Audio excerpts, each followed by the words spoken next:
तो एक ऐसी कहानी के बारे में बात करते हैं जो रेशम के नाजुक धागों से तो शुरू होती है लेकिन पूरी होती है फौलाद पर जाकर। जी हाँ, आज हम सालवी समाज के इसी गौरवशाली सफर को जरा और करीब से जानने वाले हैं। अब ये कहानी शुरू होती है दुनिया भर में मशहूर एक बहुत ही बेशकीमती कपड़े से। नाम है पटोला। पर सवाल ये है कि क्या इसके धागों में सिर्फ खूबसूरत रंग है या फिर एक पूरे समुदाय का वो इतिहास छिपा है जिसे आज तक सहेज कर रखा गया है। देखिए, ये कोई आम कपड़ा नहीं था। इसे एक शाही विरासत कहना ज्यादा सही होगा। एक ऐसा सम्मान जिसे पहनना सिर्फ और सिर्फ राजघरानों को ही नसीब होता था। और इसकी जो बेजोड़ कला थी ना, उसने इसे सदियों तक खास बनाए रखा। और जानते हैं इस अनमोल कला के रखवाले कौन हैं? सालवी समाज। तो चलिए आज हम उन्हीं के शानदार इतिहास के पन्नों को एक एक करके पलटते हैं। तो चलिए सबसे पहले चलते हैं इस समुदाय की जड़ों तक, समझने की कोशिश करते हैं कि आखिर इनका सफर कहां से और कैसे शुरू हुआ। अच्छा, इनका नाम ही इनके काम की पहचान है। सालवी ये शब्द निकला है साल से, और साल का मतलब होता है करघा, वही औजार जिससे ये सिर्फ कपड़ा नहीं बल्कि कहना चाहिए कि इतिहास बुनते आए हैं। देखिए, इनका वंश ना बहुत ही प्राचीन है। एक तरफ तो इन्हें क्षत्रिय वर्ग का माना जाता है, तो वहीं दूसरी तरफ इनकी जो पौराणिक जड़ें हैं वो कला के देवता भगवान विश्वकर्मा और ऋषि भृगु से भी जाके जुड़ती हैं। मतलब साफ है, कला और शौर्य ये दोनों ही इनके खून में हैं। इनका सफर शुरू हुआ राजस्थान और मालवा के इलाकों से, और फिर वक्त के साथ ये गुजरात आ बसे, जहां इनकी कला एक नए मुकाम को छूने वाली थी। और यहीं से शुरू होता है वो दौर जिसने सालवी समाज और पटोला को हमेशा हमेशा के लिए इतिहास में अमर कर दिया। ये था उनका स्वर्ण युग। ये बात है 12वीं सदी की, जब सोलंकी वंश के राजा कुमारपाल की नज़र इस लाजवाब कला पर पड़ी।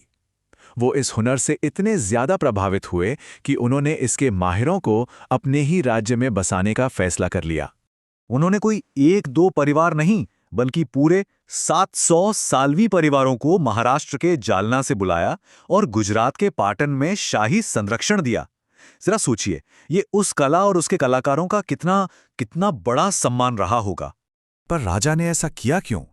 वजह थी उनकी गहरी श्रद्धा। वो अपनी रोज की पूजा के लिए हर दिन एक नई पवित्र पटोला साड़ी पहनना चाहते थे, और यह अद्भुत कला ये सिर्फ और सिर्फ सालवी समाज के ही पास थी।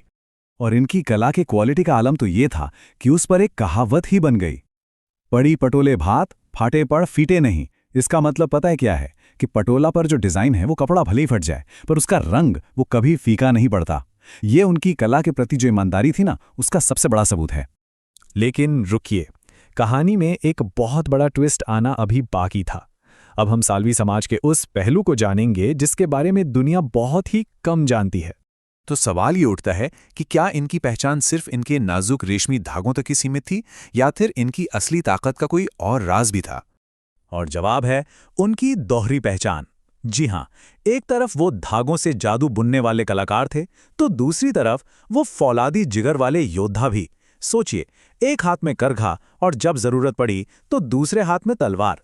और इसका इतिहास गवाह है।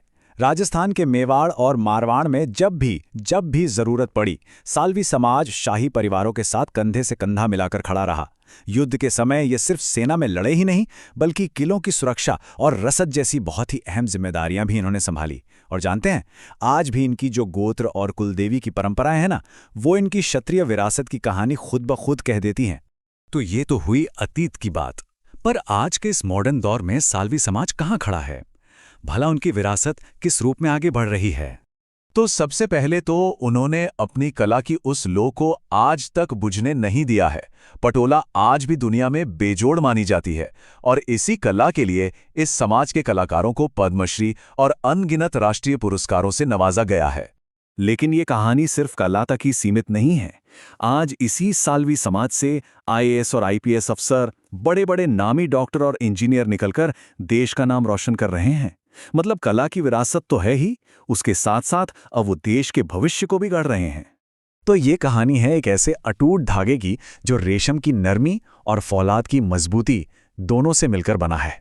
जरा देखिए, ये सफर एक छोटे से करघे से शुरू होकर आलीशान महलों तक पहुंचा, फिर युद्ध के मैदानों से गुजरा और आज आधुनिक दुनिया के हर कोने में अपनी एक अलग छाप छोड़ रहा है। ये असल में वो इतिहास है जिसकी शुरुआत तो रेशमी धागों से हुई, लेकिन जिसने पन्ने दर पन्ने वीरता और शौर्य की एक अमर कहानी बुन डाली। उनकी ये विरासत इस बात का जीता जागता सबूत है कि सच्ची कला और हिम्मत का रंग कभी कभी भी फीका नहीं पड़ता। ये उस जज्बे की कहानी है जो हर चुनौती के सामने और भी निखर कर आता है। और ये पूरी कहानी हमें एक बहुत गहरे सवाल पर छोड़ जाती है कि जिन चीज़ों को हम रोज़ देखते हैं, जो कलाकृतियाँ हमारे आसपास होती हैं, उनके धागों में, उनके रंगों और पत्थरों में न जाने और कितनी ही ऐसी अनकही कहानियाँ दफन हैं, है ना?